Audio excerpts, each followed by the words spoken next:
बघायला चाललेलो आहे आम्ही, कारण की मागच्या वेळेला जेव्हा मी आलतो तर त्या वेळेला पण आहे का नाही तर हीच बाजू माझी बघायची राहिली होती.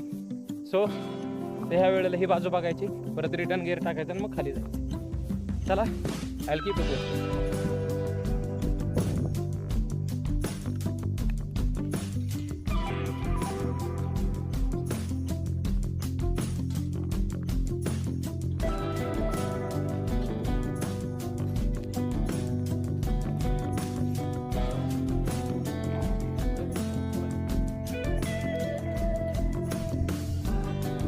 तिथं ती माची आणि इकडे आहे बुदला माची. हा रस्त्याने जायचंय आणि इथं हा एकंदरीत नजारा असा आहे. टर्बाईन